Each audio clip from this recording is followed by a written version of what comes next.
Jangan lupa di subscribe, like, share, dan komen sama tombol loncengnya juga. Thank you.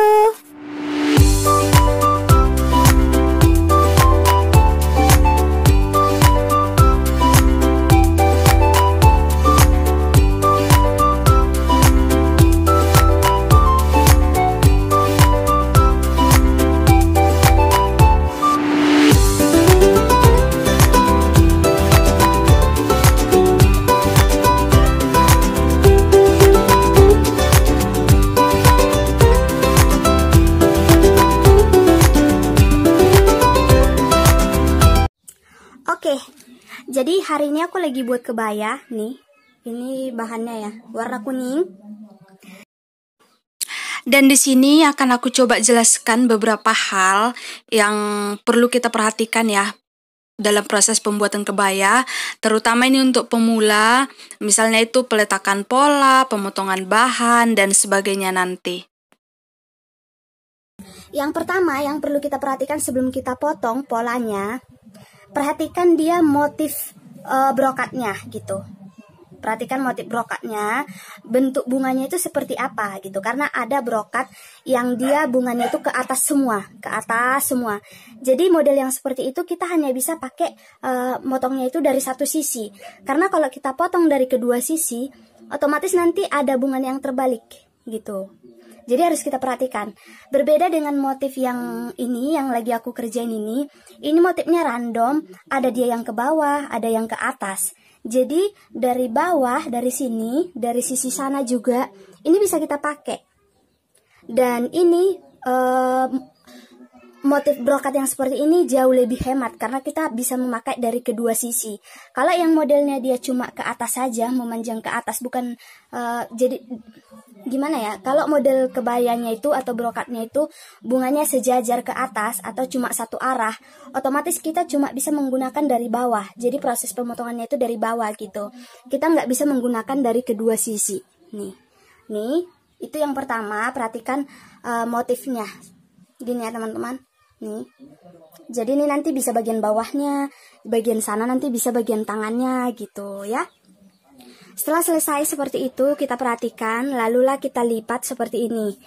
Nih, kita lipat. Bagian yang baik, bagian yang bagusnya kita lipat ke dalam. Jadi ini bagian dalam ini kita buat di atas gitu. Karena ini kan udah kita lipat dua seperti ini. Nih. Terus di sini aku tahan pakai pentol supaya dia nggak bergeser-geser.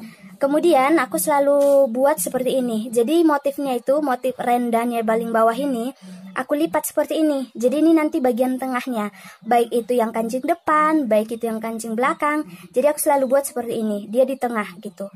Jangan dibuat dari sini. Ini, jangan dilipat gini. Di motifnya ini, di mahkota atau apa namanya, di sininya ini dilipat dua, lalu inilah kita buat garis tengahnya. Kalau misalnya dia kancing depan, berarti ini nanti di bagian belakang yang ada lipatannya ini kan. Kalau misalnya dia kancing belakang, berarti ini bagian depan. Karena ini kan nggak putus kan, tuh seperti itu. Oke, seperti ini lalu kita atur-atur, kita rapikan biar ketemu motifnya. Motif bawah ini, seperti ini. Oke, setelah selesai seperti itu baru kita letakkan polanya. Jadi karena di sini aku sekalian pegang kamera juga, jadi aku nggak bisa langsung meletakkan polanya. Sebentar aku susun-susun dulu, nanti aku jelaskan lagi. Oke teman-teman, jadi ini udah aku letakkan polanya ya. Pola tangan, pola depan, pola belakang. Nih, kebetulan ini kan kancing depan, jadi bagian pola belakangnya itu pas di lipatan kain seperti ini. Terus di sini nanti kita buat kampuhnya. Kalau aku biasanya buat 3 cm ke samping, supaya kalau misalnya mau dibesarin juga bisa. Tapi teman-teman kalau misalnya mau buat 2 cm juga bisa, mau buat 4 cm pun bisa gitu. Aku buat 3 cm. Kemudian nanti untuk kancing depan, di sini aku sisakan nanti 1 cm atau 2 cm kampuhnya. Jadi nanti pas kita menjahit kancing depannya ada sisanya di sini. Oke, seperti itu ya. Kemudian ini pola tangannya langsung aku letakkan. Nih. Dan meletakkan pola tangannya juga kita perhatikan bagian garis tengahnya harus pas dia di tengah-tengah mahkotanya gitu. Jangan pula di sini karena nanti di bagian pergelangan tangan itu di sini pas dia gitu loh teman-teman, pas ininya, ini nih bagian tengahnya gitu. Jadi itu harus kita perhatikan juga, ini garis tengahnya ini pas di tengah-tengah. Ini bisa aja digeser sampai ke sini kan, digeser biar nggak terlalu boros gitu, tapi dia nggak ketemu motifnya, jadi makanya aku geser ke sini supaya ketemu motifnya. Kalau misalnya aku geser polanya ke sini, motif ini dia kena di sini, nanti nggak ada kampuhnya gitu, seperti itu ya. Nih sama juga yang untuk badan nih. Oke, jadi dia pas di bagian tengahnya. Oke, untuk kampuh di sebelah sana juga nanti ada kampuhnya 3 cm, dan itu tergantung teman-teman. Nih, ini langsung kita potong aja dulu, nanti aku jelaskan lagi. Nah, ini udah selesai kita potong, teman-teman perhatikan ini. Segini sisanya. Kemudian untuk bagian resleting aku sisakan kayak tadi 1 cm atau 1,5 cm nih. Di bagian sana juga aku sisakan kampuh. Tapi di sini di bagian kerung lengan aku potong pas saja. Ini karena nanti aku mau stick balik, dan stick baliknya itu juga kecil. Makanya aku nggak ada sisahkan. Jadi aku pas paling 0,5 cm ada lah, ini 0,5 cm nih. Aku sisain, terus di sini aku buat potongan bayangannya supaya nanti persambungannya itu bagus. Di bagian atas juga aku sisakan 1,5 atau 1 cm nih. Aku nggak ukur-ukur sih, pokoknya segitu untuk kampuhnya di bagian sambungan bahu nih. Dan ini nanti karena di bagian ininya lehernya aku bagian punggungnya, bagian belakangnya aku kasih tile, jadi aku potong segini aja nih, segini ya teman-teman. Nanti kita sambung bagian atasnya ini tile. Dan untuk tangan juga ini, karena kerung lengannya di sini aku sisakan cuma 0,5 cm atau potong pas, di sini juga seperti itu. Tapi di bagian samping aku sisakan 3 cm untuk kampuhnya, sama seperti di situ juga. Nih. Gitu ya cara motongnya ya nih. Setelah ini kita tinggal potong bagian lapisnya. Nih. Kemudian nanti kita gabungkan. Oke, ini bahannya masih sisa, jadi itu perlu kita perhatikan supaya bahannya itu jangan mubazir gitu ya. Selanjutnya di sini aku lagi ngerjain bagian puringnya. Jadi untuk bagian puring itu di sini aku bordir ya teman-teman, seperti biasa. Dan buat kalian yang mau nanya soal bordir, bisa cek di video sebelumnya, udah pernah aku jelaskan juga soal bordir seperti ini. Dan untuk puringnya sendiri, ini kita potong sesuai dengan pola yang udah kita buat, tapi dia polanya nggak full gitu.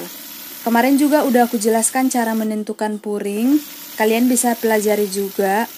Jadi kita potong seperti ini kan, lalu di radar bagian-bagian yang perlu ditandain supaya kita membordirnya itu pas gitu. Seperti ini. Kebetulan jarumnya nggak kelihatan ya teman-teman, jadi ya begitulah. Intinya bordirannya itu kecil-kecil aja, lalu bagian atasnya kita kunci seperti ini. Oke. Teman-teman bisa lihat ini, nih. Udah aku bordir juga pinggirannya, seperti ini ya, nih. Tapi jangan lupa sebelum dibuka ini pola dari kainnya, jangan lupa ditandain dulu bagian-bagian yang perlu ditandain atau diradar dulu ya, seperti ini. Ini udah aku radar, nih. Dan bagian badannya juga ini udah diradar, nih. Mana tadi? Ini nih. Udah dibuat tandanya. Jadi nanti kalau misalnya polanya kita lepas, kita ada patokannya gitu. Kemudian karena ini bagian belakangnya kita mau buat tile seperti ini. Di sini teman-teman lihat brokatnya itu cuma sepotong gini. Nah, jadi sambungannya kita buat tile nih. Nih.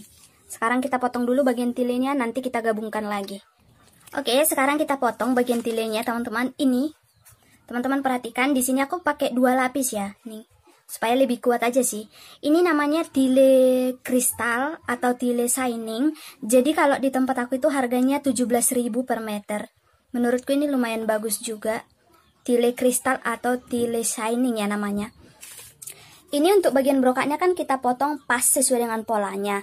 Jadi ini batasnya ini kita potong pas seperti ini. Nih. Nggak ada kampuh-kampuhnya gitu loh di bagian persambungan tilenya. Tapi di bagian tilenya nanti aku lebihkan di sini 2 cm atau 3 cm ke bawah gitu. Jadi yang kita lebihkan itu bagian tilenya gitu. Ya udah biar aja yang brokatnya pas sesuai ukurannya gitu ya. Seperti ini. Kita potong dari sini ke sini, terus nanti kita radar. brokatnya itu kita tempel pas di posisi ini, nanti kan kita radar, kita tandain gitu. Jadi biar aja tilennya yang lebih ke bawah gitu, brokatnya pas sesuai dengan ukurannya. Oke teman-teman, aku di sini potong dulu ya sebentar. Teman-teman perhatikan cara motongnya ini. Maaf ya agak sedikit goyang karena satu tangan pegang kamera, satu tangan pegang gunting, jadi nggak ada yang pegang tilennya gitu. Tapi intinya seperti inilah. Nah,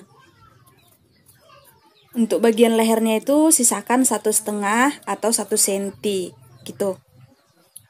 Nah tuh itu bagian bahunya gitu ya. Ini ya teman-teman. Jadi ini ada 4 lapis. Karena kan satu pola gini dilipat 2 kan. Jadi ini tilennya aku buat double. Makanya jadi 4 lapis gitu.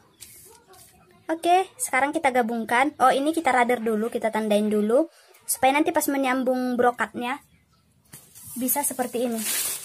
Nih. Jadi brokatnya itu langsung ke bagian ini. Digabungkan. Gini. Tilennya yang ke bawah gitu. Oke, seperti itu ya. Ini bagian punggungnya. Jadi ini yang kita kasih tile tadi. Nih. Tilenya di double ya, ini lapis 2 ya. Kemudian kita jahit bagian lehernya ini seperti ini. Di bagian sambungannya ini yang tadi aku jelaskan. Nih. Jadi kita jahit kecil. Nih, jahit kecil. Teman-teman perhatikan ya, ini ada jahitannya. Kalau teman-teman misalnya mau susun bunga, disusunlah di sini. Di sini ditempel-tempelin gitu. Atau kalau misalnya teman-teman mau nempel bordiran di sini, ya bisa-bisa aja gitu. Seperti inilah hasilnya. Kalau bagian dalamnya, nih, bagian dalamnya, kan aku tadi bilang kalau untuk brokatnya potong pas nggak pakai kampuh. Tapi bagian tilenya ada kampuhnya tadi kan, ya inilah kampuhnya nih, ini ke bawah, nih seperti ini. Nih, sisa ke bawah, tilenya yang sisa ke bawah, bukan brokatnya gitu. Brokatnya kita potong pas. Lalu kita jahitlah di tanda atau di garis radar yang kita buat seperti ini.